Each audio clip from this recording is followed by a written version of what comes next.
For many of the world's wealthiest families, sending their children to an elite Swiss boarding school is less about traditional education and more about preserving dynasties, networking into global elites, and securing a passport to influence. Switzerland's reputation as the home of the discreet elite didn't appear overnight. In fact, its rise as the world's educational haven is deeply tied to its political DNA. For centuries, this small, landlocked country stood apart from Europe's chaos. It avoided both world wars, remaining officially neutral. Its banking system became legendary for secrecy. Its governance was stable, its laws protective, and its image pristine. In the late 19th and early 20th centuries, European aristocrats began noticing something. Switzerland was the only place where their children could study without fear of political turmoil or scandal. French nobles, Russian czars, and English dukes alike sent their heirs to schools tucked into the quiet mountain towns of Vaud and Geneva. From there, a pattern emerged.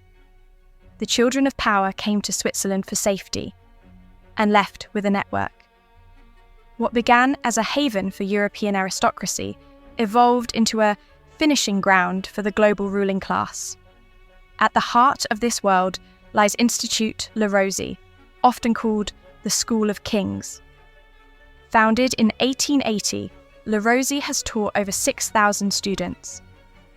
Each one handpicked from a handful of the world's most powerful families. Its alumni list reads like a geopolitical map. King Juan Carlos of Spain, the Duke of Kent, the Shah of Iran, the Aga Khan, and members of the Rothschild dynasty. Every winter, the entire school relocates from Rolle, on the shores of Lake Geneva, to Gstaad, a ski resort that becomes its classroom. Students spend mornings in lecture halls, afternoons on the slopes, and evenings dining on Michelin-level cuisine. The symbolism is unmistakable. Le Rosey is not a school in the traditional sense. It's an incubator of belonging, a place where tomorrow's leaders learn to glide through power with grace, poise, and multilingual ease. Attending Le Rosey or its peers, Institut auf dem Rosenberg, Aiglon College, Lyceum Alpinum Zurs, costs between $120,000 and $160,000 per year. That's before extras like private tutoring, skiing equipment, chauffeur services, and exclusive art or music programs. To outsiders, these numbers sound outrageous, but for billionaire families, this isn't a cost, it's an investment, because what these parents are buying is not a diploma. They're buying a social passport to the world's elite networks, a buffer from political volatility and media scrutiny, a shared cultural identity among children who will one day inherit massive power. These schools are where the world's future CEOs, diplomats, and venture heirs learn how to coexist and collaborate long before they step into boardrooms.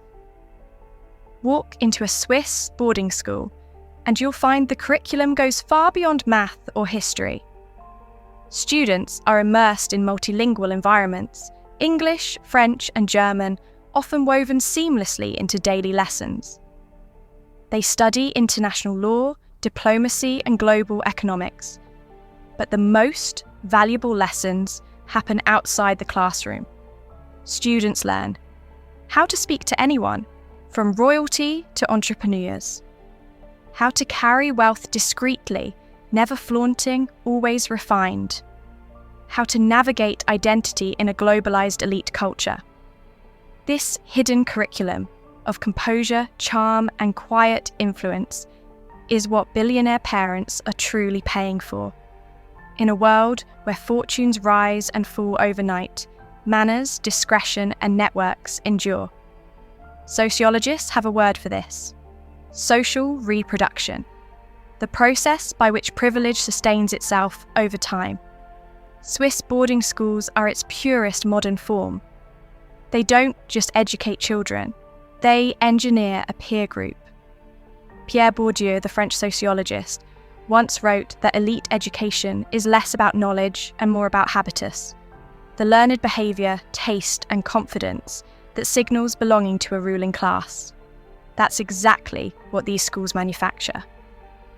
In the microcosm of Le Rosey or Rosenberg, students are surrounded by wealth so normalised it becomes invisible. Everyone flies private. Everyone vacations in Courchevel or the Maldives. Everyone speaks at least 3 languages. Within that bubble, privilege stops feeling like power. It feels like the world's default setting.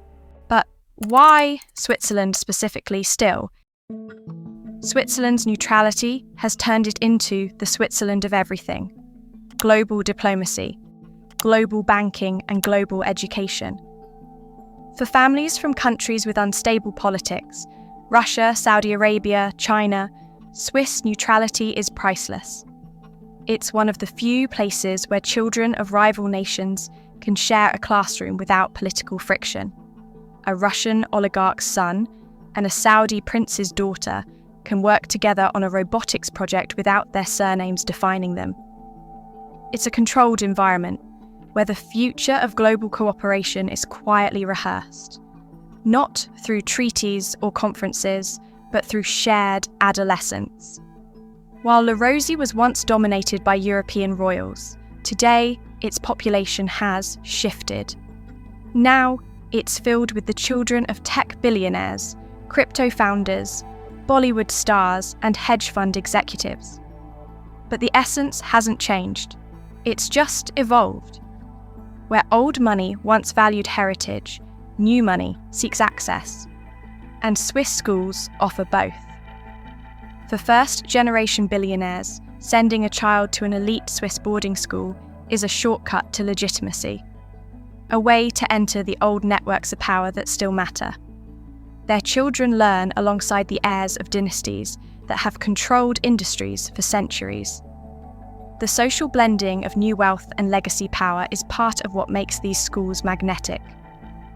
It's not just education, it's assimilation into the world's quiet aristocracy.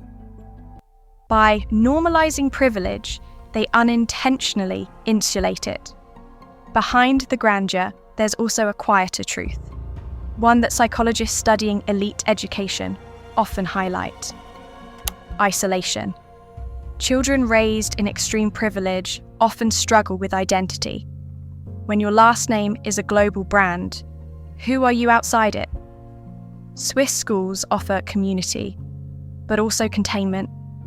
Students learn how to manage status, but not always how to exist without it.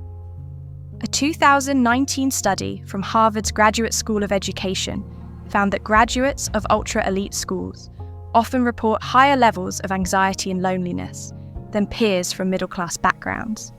The constant pressure to uphold family legacy creates a form of emotional perfectionism. These young heirs are taught to lead the world, but not necessarily how to live within it. If you trace the world's power networks, Swiss schools appear like invisible threads running through them. An investment firm in London, a fashion conglomerate in Paris, a diplomatic post in New York, all quietly connected through the friendships forged in Alpine classrooms decades earlier. Naturally, not everyone is impressed. Critics argue that these schools represent the most polished form of class segregation. They insulate elites from the realities of ordinary life and reinforce a system where access and opportunity remain confined to the few. British sociologist Richard Reeves calls this phenomenon opportunity hoarding.